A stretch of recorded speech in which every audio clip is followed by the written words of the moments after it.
Zuciya ta ya hawa na yi rashin mai sauna a rayuwa,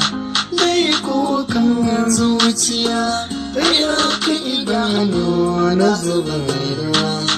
dai gana sanya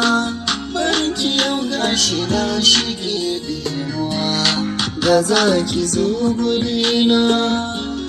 da hannuwanki saki waharwa.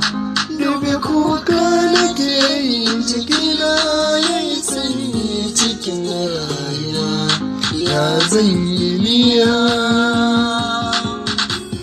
ke nake so ki dawo gare ni, tunanin ki shi yan matsa mini, ya zan yi so yau kin guje mini ya